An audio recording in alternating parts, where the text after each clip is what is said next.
ኢቭን ባልደረቦች አሉኝ በጣም መቀርባቸው ቤታቸው እዛ አካባቢ ሆኑ ሰዎች ግን የት ሊሂድ የት ነው የምትሄጂው እንዴት ነው የምታድሪው በዚህ ሰዓት የት ትሄዳለች ብሎ ጠይቆኝ የሚያቅሰው የለም በጣም ይገርበኛል አሁን እንዴት ነው ግን እላለሁ ግንኙነታችንን ጓደኝነታችንን ምናምን ሳስበው ለምንድን ነው ግን ያን ያልጠየቁኝ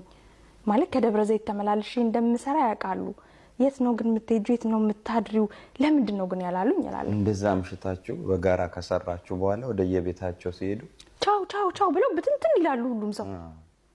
ከዛ በቃ ግራ ይገባኛል ይሄ ካለፈ በኋላ እኮ ነው ፊልም ማረገው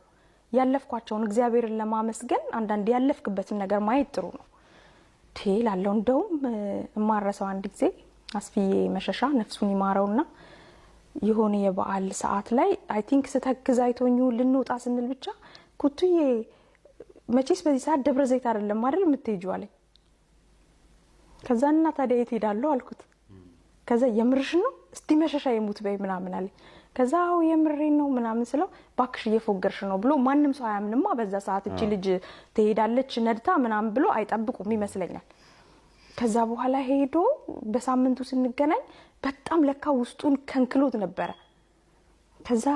የምርሽ ነው አይደል እንደዚህ ሄድሽ ምናምን ሲለኝ እንዴ አዎ አስፍዬ ታዲያ የት ሄዳለሁ አንደኛ ልጄን ማየት አለብኝ ልጅ አለኝ እኮ ነው ኃላፊነት አለብኝ ምናምን ስለው በጣም አዘነ ከዛ በይ ያለኝና የውጪ ቁልፌ እንደውም አስቀርጬ ነው ይዤ መጣሁት የኔ አፓርትመንት 2 ነው 3 መኝታ ቤት ነው የነበረውና ጃፒዬ ከአሜሪካ ሲመጣ እንዲያርፍበት ብዬ ነው እንጂ አንድ ክፍል ትበቃኛለች ምን ያረግልኛል እሱን አረሳውም በህይወቴ